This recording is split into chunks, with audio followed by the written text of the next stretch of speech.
BJP नेता अपर्णा यादव के राष्ट्र प्रेम की खूब चर्चा हुई। सपा छोड़कर आने का कारण भी अपर्णा ने यही दिया कि वो राष्ट्रवाद के लिए आई हैं और इससे बड़ा उनके लिए कुछ नहीं है। वो उम्मीद राष्ट्र से बड़ी उम्मीद हो सकती है किसी भी युवा के लिए। आपके लिए कोई इरादा नहीं था कि मुझे भी किसी सीट से टिकट मिले? पहनने के लिए कपड़ा है, खाने के लिए रोटी है और अपर्णा यादव को सेवा करनी थी। मैं वहाँ भी कर रही थी क्योंकि यहाँ पे राष्ट्र की बात थी, इसलिए मैं यहाँ आ गई। Simple is the theory. हालांकि चुनावों से ठीक पहले अपर्णा का पाला बदलना बहुत सारी बातों को हवा दे गया। कहा गया कि उन्हें लखनऊ कैंट से चुनाव लड़ना था, अखिलेश ने टिकट नहीं दिया तो वो बीजेपी में आ गई। वो अलग बात है कि अपर्णा ने इन खबरों को बिल्कुल बेकार बताया था। अब जब अपर्णा बीजेपी में आ गई तो कयासबाजियों का दौर शुरू हो गया था। किसी ने कहा अपर्णा को लखनऊ कैंट से टिकट मिलेगा, किसी ने कहा उन्हें मैनपुरी की करहल सीट से चुनावी मैदान में उतारा जाएगा। जब दोनों बातें झूठी साबित हुई तो फिर उनके योगी कैबिनेट में जगह मिलने को लेकर खबरों का बाजार गर्म हुआ। हालांकि योगी के शपथ ग्रहण समारोह होने के बाद ये सब भी साफ हो गया। वो अलग बात है कि अपर्णा इस जिम्मेदारी को लेने के लिए पूरी तरह से तैयार थी। देखिए, अगर आशीर्वाद मिलेगा मेरे शीर्ष नेतृत्व का तो क्यों नहीं जिम्मेदारी उठाएंगे। बाकी सब कुछ मैं शीर्ष नेतृत्व पे छोड़ चुकी हूँ। जैसा वो कहेंगे वो कर रही हूँ। अभी उन्होंने जो जिम्मेदारी जिलों की दी है मुझे प्रचार करने की, प्रसार करने की, वो मैं कर रही हूँ। मैं पूर्ण निष्ठा के साथ अपनी पार्टी के साथ हूँ। जी। सपा में रहते हुए भी आप जनता की सेवा कर सकती थी। सिर्फ विचारधारा ही एक मकसद था या फिर एक होता है ना अपर्णा की मैं भी कहीं जाऊंगी तो एक उम्मीद के साथ जाऊंगी। कोई भी जाएगा आगे स्विच करेगा, एक उम्मीद के साथ करेगा।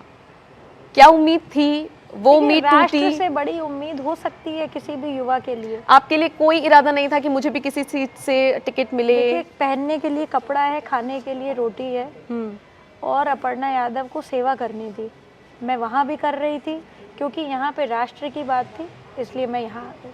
Simple is the theory. अच्छा, एक विपक्ष का आरोप हमेशा रहता है बीजेपी पर, आपने बहुत बार सुना होगा। वो आरोप होता है कि बीजेपी ने इन 5 सालों में यूपी में कोई काम नहीं किया। लगता तो मोदी सरकार पर भी ये आरोप कि कुछ काम नहीं हुआ, सब प्राइवेटाइज कर दिया, मंदिर मस्जिद के ये मुद्दे रह गए हैं। तो उन लोगों को क्या जवाब देंगी? लोगों ने कहना शुरू कर दिया है कि पूछिएगा ये सवाल, बहुत सारे कमेंट सेक्शन में था कि रोजगार पर चुप है सरकार, कुछ नहीं है। 4.5 लाख युवाओं को नौकरी दी, किसने दी? योगी जी ने दी, योगी सरकार ने दी। आप बताइए 6 एक्सप्रेसवे बनवाने का किसने काम किया? भारतीय जनता पार्टी ने, आदरणीय नरेंद्र मोदी जी और आदरणीय योगी आदित्यनाथ जी के उसमें हुआ। 6 एक्सप्रेसवे, नमामि गंगे तव पाद पंकज, तब कस्में खाते हैं गंगा की। नमामि गंगे जो हमारा प्लान है भारतीय जनता पार्टी का, चाहे वो रिवर क्लीनिंग पे हो, वो सारी चीज़ें हुई। और तीसरी बात, मैं सबसे इम्पॉर्टेंट बात कर रही हूँ, कोरोना जो फेज़ आया है, कोई और पार्टी अगर इस प्रदेश में होती संभाल नहीं पाते वो लोग, जिस तरह से मैनेजमेंट हुआ है कोरोना का। क्योंकि इट वाज पूरे मतलब एक तरह से आप देखिए, चाहे राशन बांटने का काम हो सरकार का, देखिए उसमें स्वयंसेवी भी बहुत सारे लोग लगे थे, पर राशन बांटने का काम हो, लोगों से यहाँ से वहाँ पहुँचाने का काम हो, एक स्ट्रिक्ट व्यवस्था रखने का काम हो, एडमिनिस्ट्रेशन हो, ये सारी चीज़ें जो है योगी जी की सरकार में हुआ है। महिलाओं के लिए कितने अच्छे काम हुए हैं, चाहे वो केंद्रीय हो, चाहे उत्तर प्रदेश की जितनी भी व्यवस्थाएं हुई हैं, चाहे वो उज्ज्वला योजना के तहत हो, चाहे वो आपको डबल राशन मिलने का काम हो, चाहे आपको जो है जो शेरनी दल बने हैं अभी। आप ये बताइए ना, प्रधानमंत्री जी तो बार बार इस बात को कह रहे थे कि कोई भी व्यक्ति हम पे टिप्पणी करके देखे और हमारे कामों की लिस्ट उठा करके देखे, अपने आप फ़र्क साफ हो जाएगा।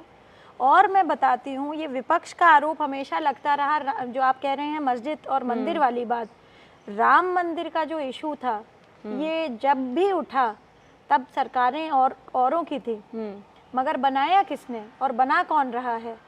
ये राम मंदिर इस सरकार में बन रहा है, भारतीय जनता पार्टी के उसमें उसका फाउंडेशन स्टोन रखा गया है।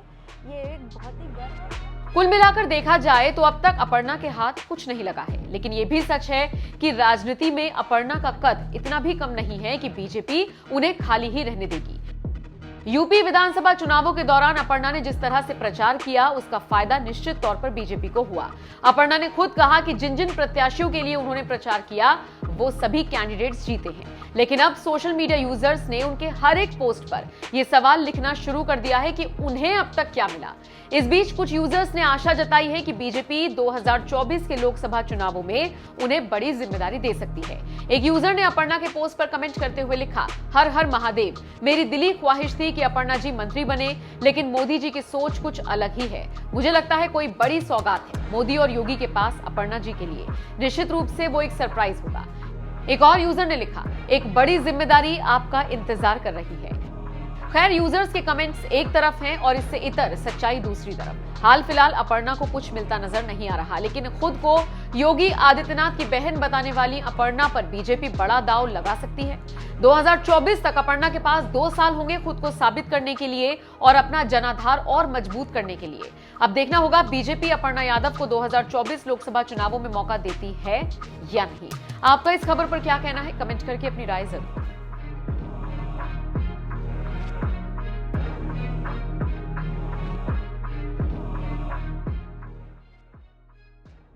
देखिए, अगर आशीर्वाद मिलेगा मेरे शीर्ष नेतृत्व का तो क्यों नहीं जिम्मेदारी उठाएंगे। बाकी सब कुछ मैं शीर्ष नेतृत्व पे छोड़ चुकी हूँ। जैसा वो कहेंगे वो कर रही हूँ। अभी उन्होंने जो जिम्मेदारी जिलों की दी है मुझे प्रचार करने की, प्रसार करने की, वो मैं कर रही हूँ। मैं पूर्ण निष्ठा के साथ अपनी पार्टी के साथ हूँ। जी। सपा में रहते हुए भी आप जनता की सेवा कर सकती थी? सिर्फ विचारधारा ही एक मकसद था, या फिर एक होता है ना अपर्णा की मैं भी कहीं जाऊंगी तो एक उम्मीद के साथ जाऊंगी, कोई भी जाएगा आगे स्विच करेगा एक उम्मीद के साथ करेगा। क्या उम्मीद थी? वो उम्मीद टूटी। राष्ट्र से बड़ी उम्मीद हो सकती है किसी भी युवा के लिए। आपके लिए कोई इरादा नहीं था कि मुझे भी किसी सीट से टिकट मिले? पहनने के लिए कपड़ा है, खाने के लिए रोटी है, और अपर्णा यादव को सेवा करनी थी। मैं वहाँ भी कर रही थी क्योंकि यहाँ पे राष्ट्र की बात थी, इसलिए मैं यहाँ आ गई। Simple is the theory. अच्छा, एक विपक्ष का आरोप हमेशा रहता है बीजेपी पर, आपने बहुत बार सुना होगा। वो आरोप होता है कि बीजेपी ने इन 5 सालों में यूपी में कोई काम नहीं किया। लगता तो मोदी सरकार पर भी आरोप कि कुछ काम नहीं हुआ, सब प्राइवेटाइज कर दिया, मंदिर मस्जिद के ये मुद्दे रह गए हैं। तो उन लोगों को क्या जवाब देंगी? लोगों ने कहना शुरू कर दिया है कि पूछिएगा ये सवाल, बहुत सारे कमेंट सेक्शन में था कि रोजगार पर चुप है सरकार, कुछ नहीं है। 4.5 लाख युवाओं को नौकरी दी, किसने दी? योगी जी ने दी, योगी सरकार ने दी। आप बताइए, 6 एक्सप्रेसवे बनवाने का किसने काम किया? भारतीय जनता पार्टी ने, आदरणीय नरेंद्र मोदी जी और आदरणीय योगी आदित्यनाथ जी के उसमें हुआ। 6 एक्सप्रेसवे, नमामि गंगे तव पाद पंकज, तब कस्में खाते हैं गंगा की। नमामि गंगे जो हमारा प्लान है भारतीय जनता पार्टी का, चाहे वो रिवर क्लीनिंग पे हो, वो सारी चीज़ें हुई। और तीसरी बात, मैं सबसे इम्पॉर्टेंट बात कर रही हूँ, कोरोना जो फेज़ आया है, कोई और पार्टी अगर इस प्रदेश में होती संभाल नहीं पाते वो लोग, जिस तरह से मैनेजमेंट हुआ है कोरोना का। क्योंकि इट वाज पूरे, मतलब एक तरह से आप देखिए, चाहे राशन बांटने का काम हो सरकार का, देखिए उसमें स्वयंसेवी भी बहुत सारे लोग लगे थे, पर राशन बांटने का काम हो, लोगों से यहाँ से वहाँ पहुँचाने का काम हो, एक स्ट्रिक्ट व्यवस्था रखने का काम हो, एडमिनिस्ट्रेशन हो, ये सारी चीज़ें जो है योगी जी की सरकार में हुआ है। महिलाओं के लिए कितने अच्छे काम हुए हैं, चाहे वो केंद्रीय हो, चाहे उत्तर प्रदेश की जितनी भी व्यवस्थाएं हुई हैं, चाहे वो उज्ज्वला योजना के तहत हो, चाहे वो आपको डबल राशन मिलने का काम हो, चाहे आपको जो है जो शेरनी दल बने हैं अभी। आप ये बताइए ना, प्रधानमंत्री जी तो बार बार इस बात को कह रहे थे कि कोई भी व्यक्ति हम पे टिप्पणी करके देखे और हमारे कामों की लिस्ट उठा करके देखे, अपने आप फ़र्क साफ हो जाएगा। और मैं बताती हूँ, ये विपक्ष का आरोप हमेशा लगता रहा, जो आप कह रहे हैं मस्जिद और मंदिर वाली बात, राम मंदिर का जो इशू था, ये जब भी उठा तब सरकारें और औरों की थी, मगर बनाया किसने और बना कौन रहा है? ये राम मंदिर इस सरकार में बन रहा है, भारतीय जनता पार्टी के उसमें उसका फाउंडेशन स्टोन रखा गया है। ये एक बहुत ही गर्व और हर्ष